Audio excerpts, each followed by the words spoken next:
పాలు ప్రతి ఒక్కరికి నిత్యావసరం. ప్రతిరోజు ప్రతి ఒక్క మనిషి తాగేటటువంటి ఒక పదార్థం, నిత్యావసరమైనటువంటి ఆహార పదార్థం అనుకోవచ్చు. వాస్తవానికి త్రాగేటటువంటి ఆహారం అనుకోవచ్చు. అలాంటి పాలు తాగి 5 చనిపోయారు, మరో 11 మంది ప్రాణాపాయ స్థితిలో ఉన్నారు అంటే అస్సలు నమ్మశక్యంగా ఉండటం లేదండి. ఒక రకమైనటువంటి ఆందోళన, ఒక రకమైనటువంటి భయం. ఎందుకంటే ప్రతి ఒక్కరం ప్రతిరోజు వాడేటటువంటి నిత్యావసరం అది. ఈ ఘటన రాజమండ్రిలో జరిగిందండి. ఏదైతే 5 చనిపోయారో పాలు తాగి, ఏదైతే 11 మంది ప్రాణాపాయ స్థితిలో ఎప్పటికీ కొట్టుమిట్టాడుతున్నారు, ఈ ఘటన రాజమండ్రిలో జరిగింది. 2 రోజుల క్రిందట చాలా మంది హాస్పిటల్లో జాయిన్ అయ్యారు. 5 చనిపోయారు. 5లో ఒక 73 ఏళ్ల మహిళ, ఒక చిన్నారి, మధ్య వయసులో వాళ్ళు కూడా ఉన్నారు. మరో 11 మంది ప్రస్తుతం ప్రాణాపాయ స్థితిలో ఉన్నారు. అంటే రోజు తాగేటటువంటి ఆహారం ఒక్కసారిగా ప్రాణాలకు ముప్పుగా మారింది అన్నమాట. మొత్తం 106 కుటుంబాలకు పాలు సప్లై జరిగింది. ఇప్పుడు పాలు తాగి ఇంత దారుణమైనటువంటి పరిస్థితి రావడం ఏంటి అనేది అందరిలో భయం కలిగిస్తున్నటువంటి విషయం.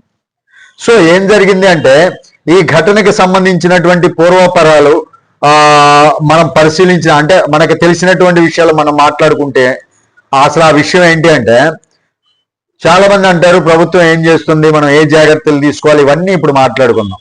చాలా మంది అనేటటువంటి మాటలనే మనం ఇప్పుడు మాట్లాడేటటువంటి ప్రయత్నం చేద్దాం. రాజమండ్రిలో కల్తీ పాలు తాగినటువంటి ఘటనలో ఇదంతా జరిగిందండి.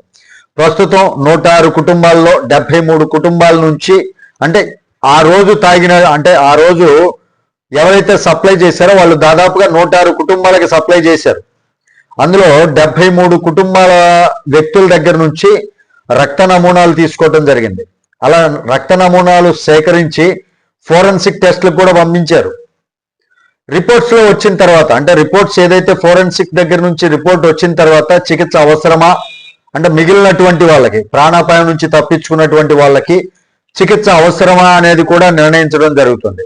ఇక్కడ పాలు సప్లై చేసినటువంటి వ్యక్తి గణేష్, ఇతను ప్రస్తుతం పోలీస్ కస్టడీలో ఉన్నాడు.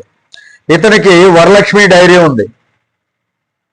మనకి తెలిసిందే, చిన్న చిన్న డైరీలు ఎక్కువగా అనధికారికంగానే పనిచేస్తూ ఉంటాయి.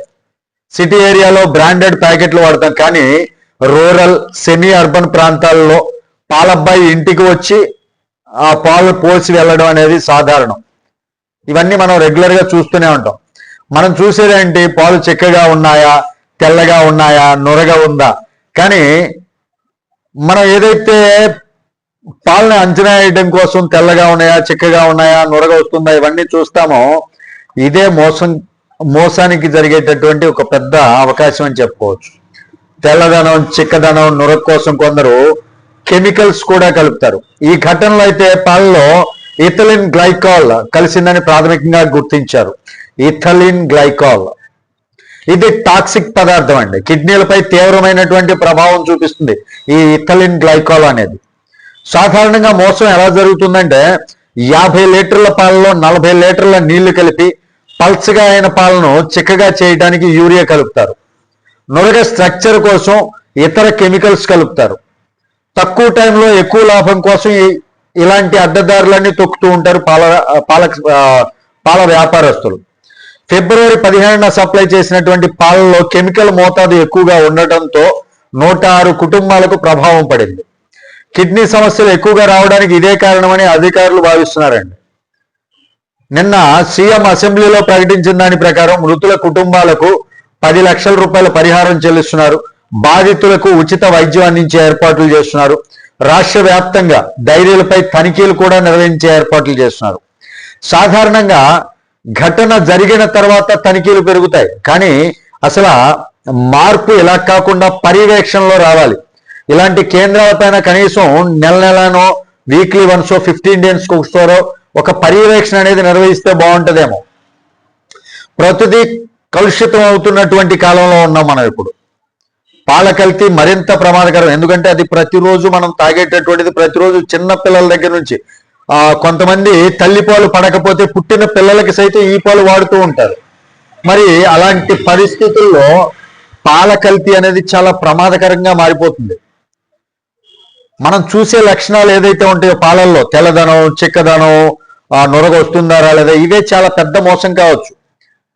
వాళ్ళకు ఉండేటటువంటి లాభాపేక్ష ఏదైతే ఉందో ఆ లాభాపేక్ష చివరికి ప్రాణాలను బలి తీసుకుంటుందన్నమాట.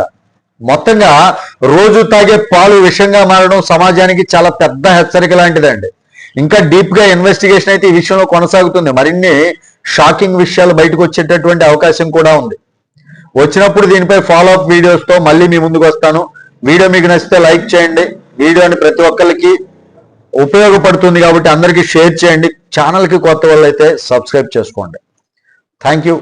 జై హింద్.